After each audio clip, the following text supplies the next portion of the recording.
जी अस्सलाम वालेकुम स्टूडेंट। आवाज़ आ रही है? हेलो। अस्सलाम वालेकुम स्टूडेंट्स। सबको आवाज़ आ रही है?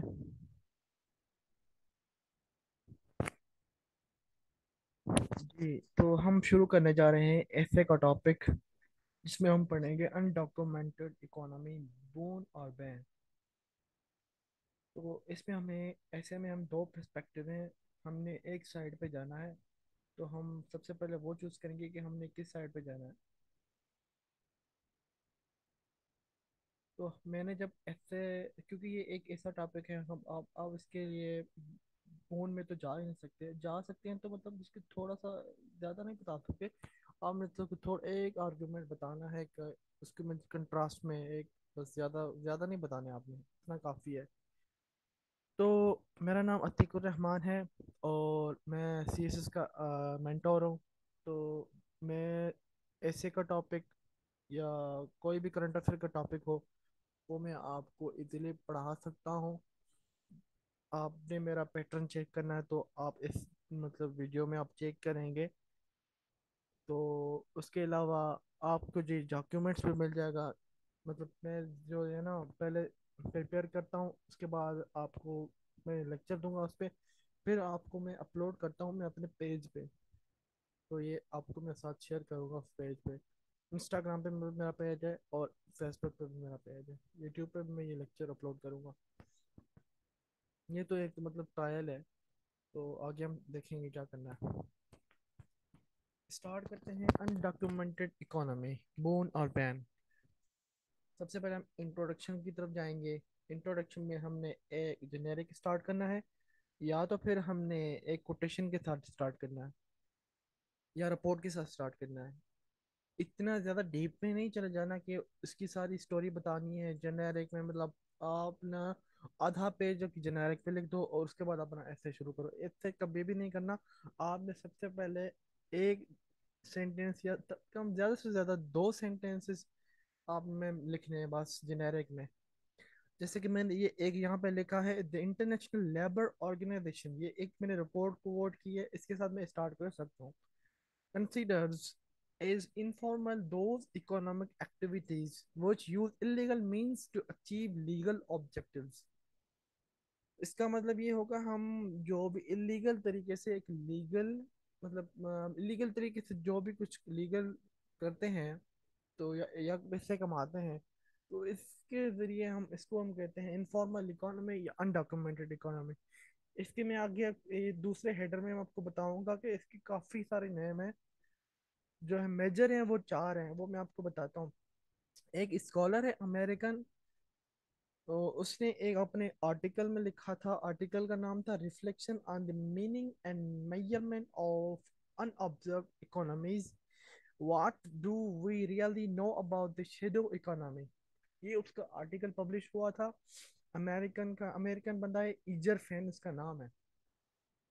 तो आप इसका रेफरेंस इसमें दे सकते हो दूसरे हेडर में कि इस फलां बंदे ने कहा था कि अनडॉक्यूमेंटेड इकोनॉमी ये है।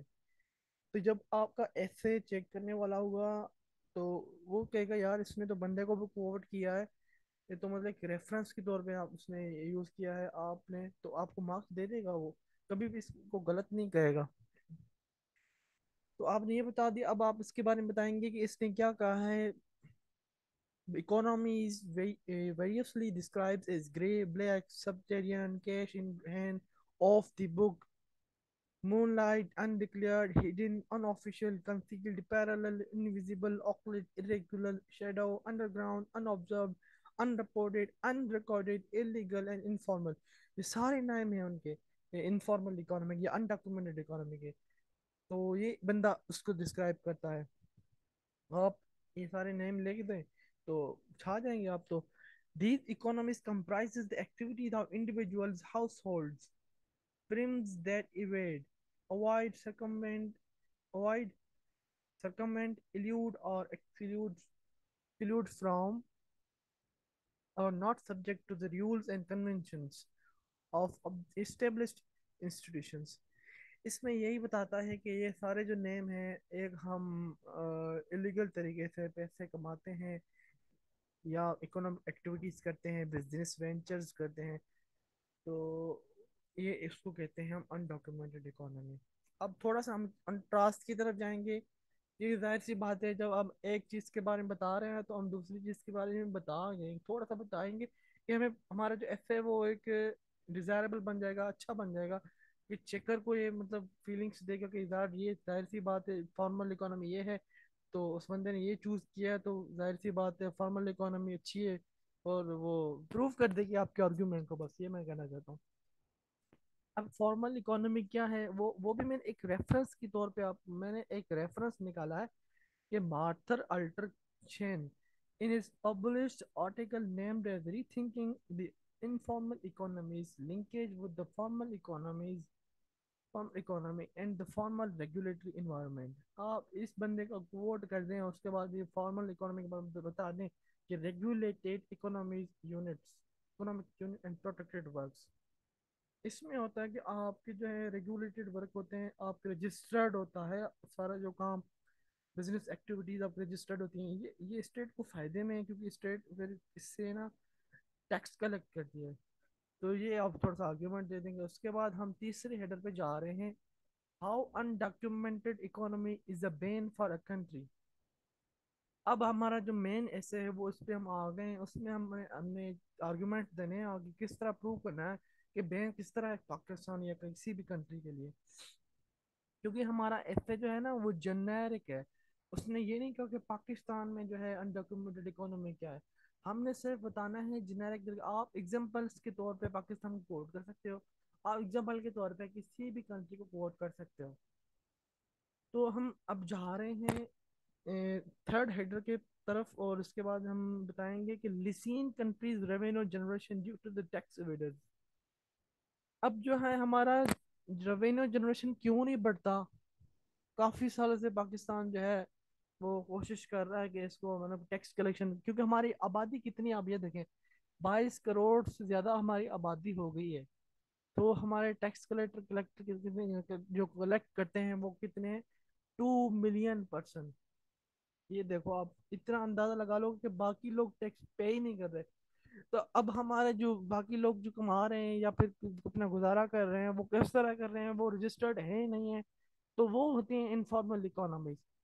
अब ये एक आप इसमें आर्ग्यूमेंट देने हैं, उसके बाद एक केस स्टडी भी मैंने आपको इजी कर दिया है, ऐसे आप ये वोट कर सकते हैं। The federal board revenue has issued new list of active taxpayer on the basis economic tax returns filed for tax year 2021.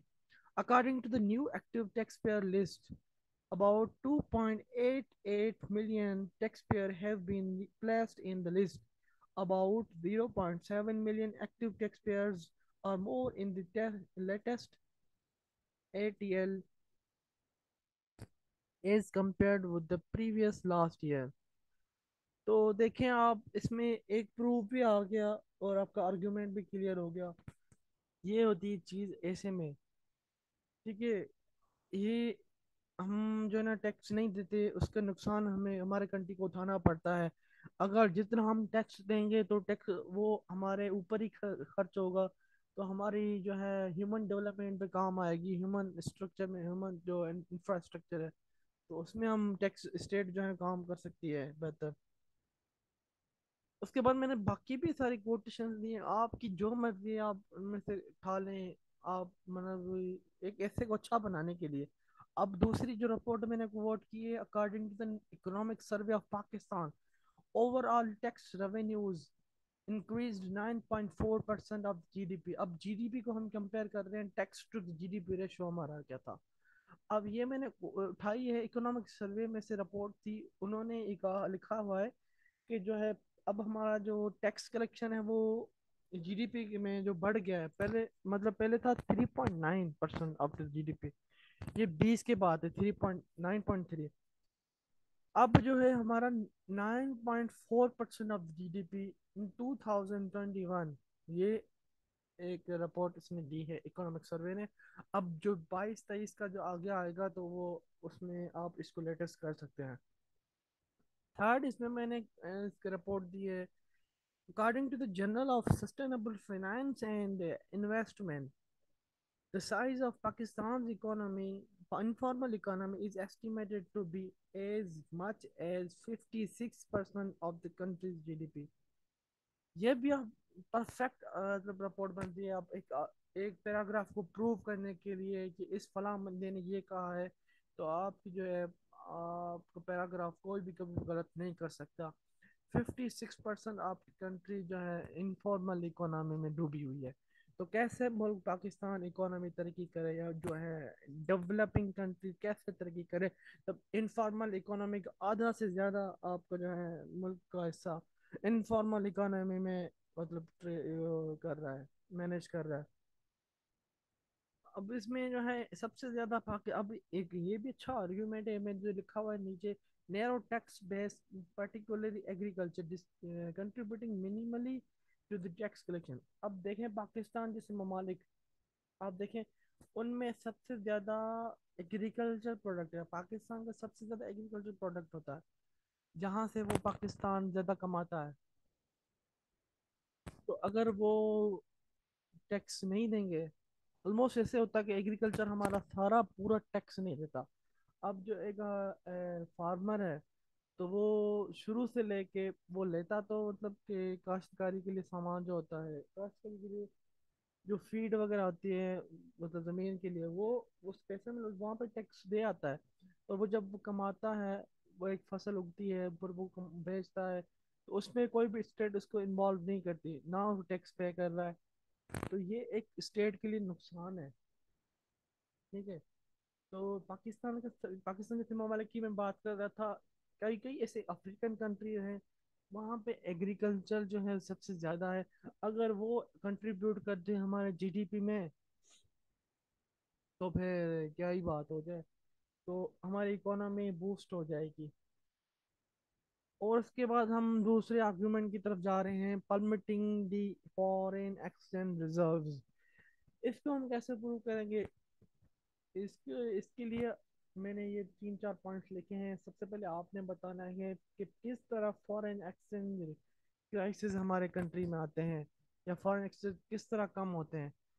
ऐसा होता है कि सबसे पहले हम लिखेंगे कि कंट्रीज में जो हैं टाइकून लोग जो होते हैं, वो अमीर लोग, वो एक प्रोडक्ट खरीद कर लेते हैं, उसके बाद खरीद के बाद वो रख देते हैं। जैसे कि गोल्ड उन्होंने बाहर कंट्री से परचेज कर लिया, जब वो महंगा हुआ तो फिर वो बेचेंगे। या हमारे कंट्री में आपने ये तो कॉमन बात है, ये सुनी होगी कि कुछ लोग जो हैं वो डॉलर जो है ना जमा करके रख देते हैं अपने पास, तो जब महंगा होता है तो उसको मार्केट में ला देते हैं। अब ये क्या हुआ, ये मतलब कि इनफॉर्मल इकोनॉमी में हमारे जो है ना फॉरेन एक्सचेंज एक जो है ना लीगल तरीके से उन्होंने पैसे कमाने नहीं शुरू किए, और इलीगल तरीका था। जब उन्होंने डॉलर लिए थे तो सस्ते लिए थे, उनमें कोई भी टैक्स नहीं दिया। और अब जो है इनफॉर्मल इकोनॉमी की तरफ से जा रहे हैं, वो महंगे बेच रहे हैं, उसमें उन पे कोई भी टैक्स नहीं है। तो ये हमारा दूसरा आर्ग्यूमेंट प्रूव हो गया। तीसरे आर्ग्यूमेंट की तरफ हम जा रहे हैं, uplift nefarious practices such as money laundering and terror financing।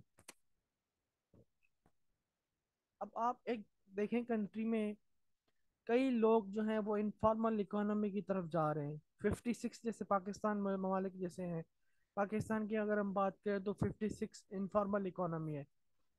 तो वहाँ पे अगर हम देखें तो इलीगल एक्टिविटीज ज़्यादा हैं। अगर इलीगल एक्टिविटीज जिस मुल्क ममालिक में, जिस भी ममालिक में ज़्यादा होंगी, तो क्या वो वहाँ से चेक एंड बैलेंस नहीं होगा वहाँ पे? तो वो तो कुछ भी कर सकते हैं, वो किसी टेरर फाइनेंसिंग में पैसे दे सकते हैं, मनी लॉन्ड्रिंग कर सकते हैं जब चेक एंड बैलेंसिंग नहीं है। तो इसी इसी की वजह से हमारा मुल्क जो है वो एफएटीएफ या ग्रे लिस्ट या ब्लैक लिस्ट में जा सकता है, क्योंकि इलीगल तरीके से हम पैसे डिस्ट्रीब्यूट करते हैं या फिर मनी लॉन्ड्रिंग करते हैं। तो इस हिसाब से हमारे मुल्क को ये नुकसान है। ये भी एक बैन है, मतलब बून और बैन की जो बात कर रहे हैं। तो चौथा हमारा आर्गुमेंट है highly levels of poverty and salary inequality. अगर आप देखें एक इनफॉर्मल इकोनॉमी, एक जो है हमारे घर में बूढ़ी जो है वो काम कर रही है, वो उसको इतने पैसे नहीं मिल रहे, वो टैक्स नहीं दे रही, उसके ऊपर चेक एंड बैलेंस नहीं है। मैं उसको मर्जी जितना भी पैसा दे दूँ, मेरे ऊपर मेरे घर में काम करेगी सारा दिन, मैं उससे काम करवाऊंगा, और टैक्स उसको यार वेजेस जो है ना उसके उतने ही दूंगा जितने मैं पहले देता हूँ। तो ये इनइक्वलिटी हमारी बढ़ती जाएगी, क्योंकि चेक एंड बैलेंस तो है ही नहीं ना, रजिस्टर्ड हमारे ऊपर है ही नहीं, कोई भी अथॉरिटी नहीं है। तो हमारी मर्जी है हम उसको जितने पैसे दें। ये इनइक्वलिटीज हमारी इस तरह बढ़ती हैं अनडॉक्यूमेंटेड इकोनॉमी में। पॉवर्टी भी इसी तरह, मतलब एक जो है आप बंदे को इनफॉर्मल इकोनॉमी की तरफ जो है ना, आप पॉवर्टी यही है, मतलब आप उसको पैसे कम दे दो या पॉवर्टी में चले जाते हैं वो। इस हिसाब से आप इसको प्रूव कर सकते हैं। फिफ्थ हमारा आर्ग्यूमेंट है lake of workers social protection under the labour legislation. इसमें आपने देखा होगा, अब हमारी सोसाइटी में इस तरह होता है कि जब एक चेक एंड बैलेंस नहीं है हमारे ऊपर, हमारे घर में जो बूढ़ी काम कर रही है, या कोई भी औरत है या कोई बच्चा सा है वो काम कर रहा है, तो उसके ऊपर चेक एंड बैलेंस है ही नहीं, मैं उसको कुछ भी कर सकता हूँ, सोशल प्रोटेक्शन नहीं है ना, तो मैं उसको मार भी सकता हूँ, डांट भी सकता हूँ कि आपने इस तरह क्यों काम गलत किया। तो चेक एंड बैलेंस इस तरह हम इसमें लिख सकते हैं, उनकी उनकी जो है ना सोशल प्रोटेक्शन नहीं है उन बंदों की जो काम कर रहे हैं अनफॉर्मल डॉक्यूमेंटेड इकोनॉमी में। तो ये है ना ह्यूमन, ये है ना ह्यूमन जो वायलेशन है, तो ये भी मुल्क के लिए नुकसानकार है। आगे आते हैं हम फोर्थ हेडर पे। ये हमारा जो है, इसमें आप दो और भी पॉइंट लिख सकते हो। तो ये किस तरह आपने जैसे ऐसे को आपने प्रूव करना है कि आपका जो आर्गुमेंट, आपकी जो साइड है बून बून में, वो आपने ये आर्गुमेंट देने सारे, एक आपका इससे प्रूव हो जाएगा। अब वो जो है उसकी काजेस क्या हैं, काजेस हम डिस्क्राइब करने जा रहे हैं। सबसे पहले मैं काज बताऊंगा। What are the factors which are contributing undocumented economy. सबसे पहले मैं बताऊंगा कि हमारे पास डिजिटल इकोनॉमिक मेथड्स नहीं है, मॉडल्स नहीं है, स्टाफ नहीं है, ट्रांसपेरेंसी नहीं है, चेक एंड बैलेंस नहीं है।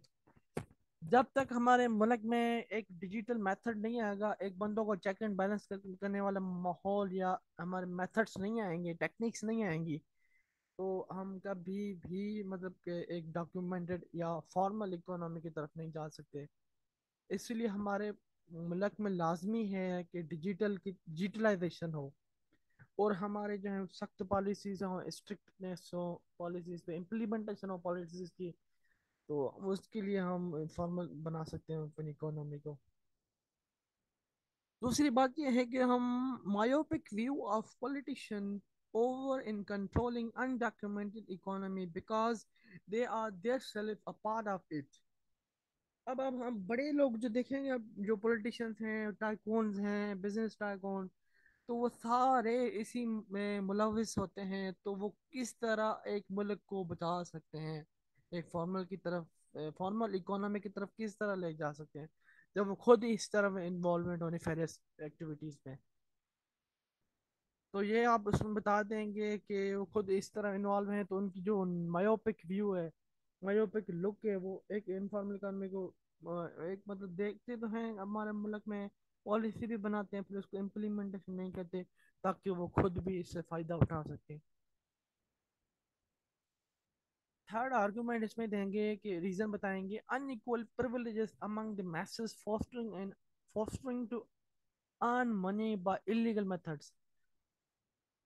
अनइक्वल प्रिविलेजेस, अब जो है इसमें हम जो है स्टेट का काम है कि सबको जो है ना प्रिविलेजेस दे, अपने पूरे पूरे राइट्स दे। अगर एक बंदे को खाने के लिए रोटी नहीं है, तो वो उसको खुद रोटी मुहैया करे, या वेजेस नहीं है उसके, या एक बंदा जो है सैलरी कम ले रहा है, तो वही स्टेट का काम है, तो उसको है ना खुशहाल तरीके से अपने पूरे राइट्स दे दे बस।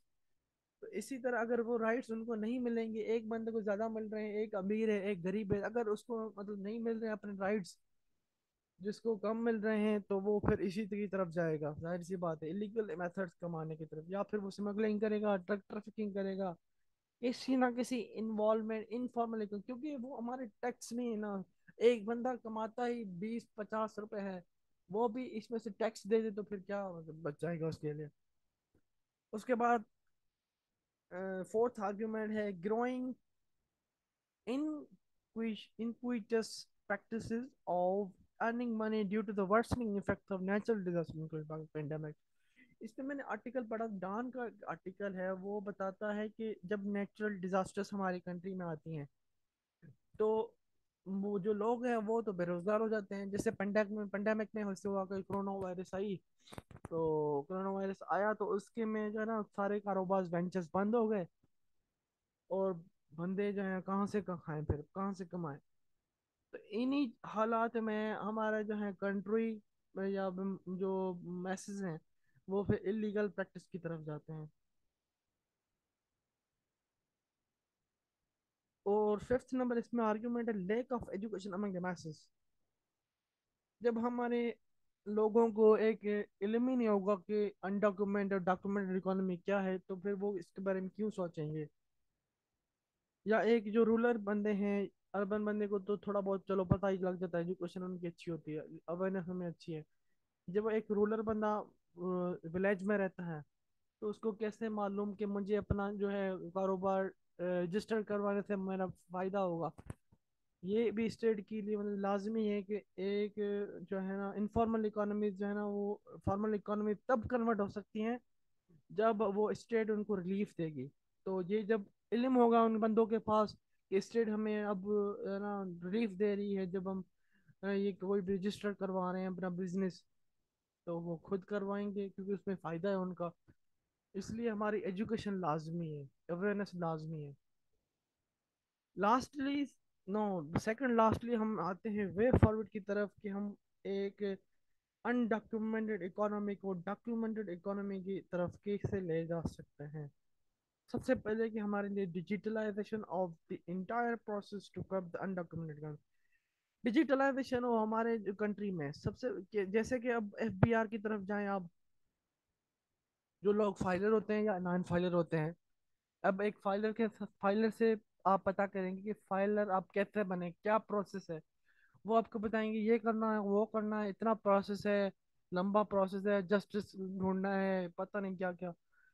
तो ये जब इतना कॉम्प्लेक्स प्रोसेस होता होगा तो लोग कैसे मतलब अनडॉक्यूमेंट इकोनॉमी की तरफ जाएंगे, वो कैसे मतलब हाँ फॉर्मल इकोनॉमी की तरफ जाएंगे।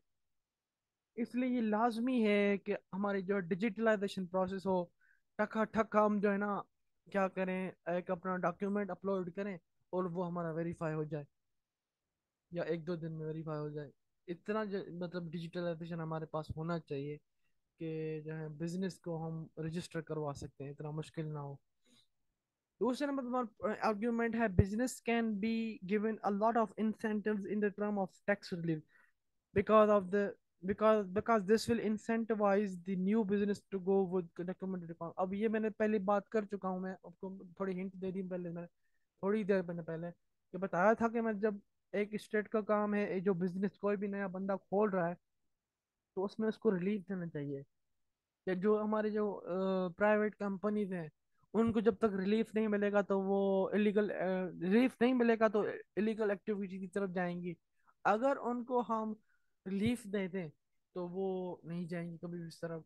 एक मैं बिजनेस में आप सोचिए अपनी लेवल पे एक बंदा बिजनेस खोल रहा है, ठीक है, अब उसको रजिस्टर करवाने के लिए पता है कि मुझे रिलीफ मिलेगा अगर मैं अपना बंदा बिजनेस जो है वो मैं रजिस्टर करवाऊंगा।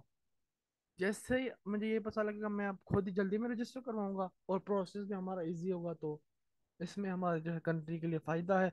तो हम जो है फॉर्मल इकोनॉमी या डॉक्यूमेंटेड इकोनॉमी की तरफ जा सकते हैं।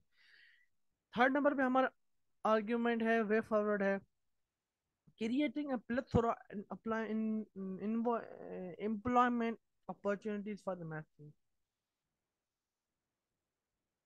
इसमें हम बताएंगे कि स्टेट का काम है कि सब लोगों को एम्प्लॉयमेंट अपॉर्चुनिटीज दें।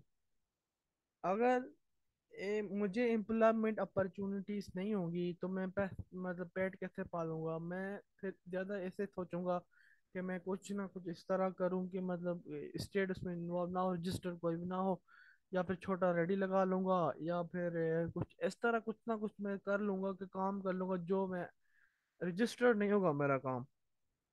जब एक स्टेट जो है उसको एम्प्लॉयमेंट दे देगी तो वो उसका वो रजिस्टर्ड भी होगा और टैक्स भी वो पे करेगा। इससे हम फॉर डॉक्यूमेंटेड इकोनॉमी की तरफ जा सकते हैं। और फोर्थ पे हमारा आर्गुमेंट है formulating policies to carry on business ventures amid natural disaster. हाँ, इसमें हम नेचुरल डिजास्टर जैसे पेंडेमिक आया था, हमारे पास कोरोना वायरस आया था, तो उसमें हमारे लिए फॉर्मेटिंग पॉलिसीज नहीं थी कि एक बंदा जो है बेरोजगार तो हो रहा है, वो जॉब से निकाला जा रहा है, तो उस वो कमाएगा कैसे, खाएगा कैसे। तो ये इस तरह का जिम्मेदारी है कि वो एक फॉर्मुलेटेड पॉलिसीज फार्मूलेट करे, एक बंदे को जब जॉब खत्म हो रही तो वो उसको ऑनलाइन तरीके से सिखाए। ऑनलाइन तरीका मतलब पैसे कमाना। ये मैंने लिखा है through online and relief packages program. अब जब स्टेट उस दौरान अगर स्टेट ने पैकेज रिलीफ पैकेज दे दिया बंदों को तो वो टाइम उनका अच्छा गुजरेगा। और अगर ऑनलाइन पे वो पैसे कमा रहे हैं तो ये भी उनका टाइम अच्छा गुजरेगा। इसी तरह के मेथड्स होने चाहिए नेचुरल डिजास्टर में। उनको जो नेचुरल डिजास्टर में हम अपना जो है बिजनेस वेंचर्स को कंटिन्यू कर सकें। तो ये होगा हमारा डॉक्यूमेंटेड डॉक्यूमेंटेड इकोनॉमी की तरफ हम जा सकते हैं। उसके बाद आपने कंक्लूजन लिखना है। कंक्लूजन आपने सारे ऐसे का लिख देते हैं हम। और उसके बाद ये मैंने आर्ग्यूमेंट्स लिखे हुए हैं वायलेशन ऑफ द रूल्स, ये कहीं ना कहीं ऐसे में फिट हो रहे हैं। तो आपने ये फाइल इंस्टाग्राम पे मैं अपलोड कर दूंगा, वहां से आप ले लीजिए, या तो फिर आप मुझे इंस्टाग्राम पे मैसेज करना, मैं आपको वहां पे सेंड कर दूंगा। ये सारे फैक्ट्स एंड फिगर्स हैं जो मैं इन्हें कई कई कई तरह के आर्टिकल्स पढ़ के मैंने कलेक्ट किए हुए हैं, जो ऐसे में फिट हो रहे हैं। अगर आप ये ऐसे लिखेंगे तो ये आपके लिए फायदा होगा, क्योंकि ये करंट बेसिस पे हमारा ऐसे है। ये हमारी इकोनॉमी को एक बड़ा चैलेंज है, क्योंकि हमारी इकोनॉमी अनडॉक्यूमेंटेड है। ज़्यादा से 50 से अबव हमारी इकोनॉमी अनडॉक्यूमेंटेड है। इसलिए हमारे लिए लाजमी है कि हमारी कंट्री जब एक डेवलपमेंट की तरफ जाएगा तो इसके लिए लाजमी है कि हमारे सारे जो बिजनेस वेंचर्स हैं, एक्टिविटीज़ हैं, छोटे से बड़े जो है ना बिजनेस एक्टिविटीज हैं, एक बंदा काम कर रहा है किसी भी घर में, या जिस तरह हम कहते हैं एक बंदे ने शॉप खोल ली तो शॉप में वो रेंट दे रहा है, ठीक है रेंट दे रहा है, बट टैक्स गवर्नमेंट को टैक्स नहीं दे रहा ना। तो इसलिए ये जो है ना अनडॉक्यूमेंटेड इकोनॉमी थी जो एक मुल्क को नुकसान पहुंचा रही है। ये था हमारा सारा ऐसे आज का टॉपिक। और मज़ीद हम इस पे ऊपर अगर किसी को क्वेश्चन हुआ तो वो आपने मुझे इंस्टाग्राम पे मैसेज करना है, मैं आपको रिप्लाई कर दूंगा। ये मैंने एक ट्रायल के लिए वीडियो बनाई है, आगे भी आप मुझे मैसेज करेंगे तो मैं आपको डिलीवर कर दूंगा आपके फेवरेट टॉपिक पे, और मैं आपको समझा दूंगा। अपना बहुत बहुत ख्याल रखिएगा। मैं हूँ अतीकुर रहमान। ठीक है, अल्लाह हाफिज़।